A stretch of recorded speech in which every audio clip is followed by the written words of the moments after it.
Hi everybody, welcome to today's video. Just like the whole HVAC system, there's a lot of things that we cannot see in an air conditioning system. You have to remember we are doing a visual inspection of the readily accessible components of a home. So what this means is we can't disassemble the air conditioner to check a lot of the critical components of it, just like we can't disassemble a furnace to check a lot of the critical components of it, or a water heater, something like that. So in practical terms, what that means is that we are looking at what we can look at, and then we're measuring a couple things to try and diagnose that air conditioning system.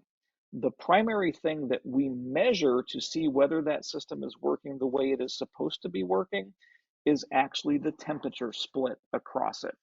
So when we look at that air conditioning system, we're also going to measure the temperature at both the supply registers and the return air register in that house. And what we should see is a temperature differential or a temperature split of anywhere from about 15 to 25 degrees Fahrenheit.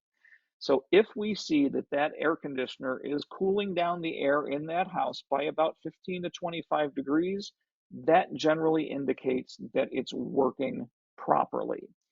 If that split is outside of that range, it's telling us that there is something wrong with that system. And what's most commonly wrong with that system is there's not enough refrigerant in it, and that can lead to both high and low temperature splits. But it's telling us that that air conditioning system is not working correctly. So if we don't get that temperature split, it's an easy thing to write up. It's not working right. You need to have somebody come out, do some further diagnosis on it, and get it working correctly again. Because oftentimes what you're going to find is that they got to replace that condenser outside, that's the actual fix. And that's a minimum $1,500 repair and up these days. And then the other thing, of course, that we're looking at is just kind of the general overall condition of the system. So in the end, it's kind of just like furnaces. If there is no evidence of recent servicing, if we don't have paperwork or a sticker that tells us that that HVAC system has been cleaned and serviced and inspected by a qualified professional in the last 6 months, we're probably going to recommend as a major item that be done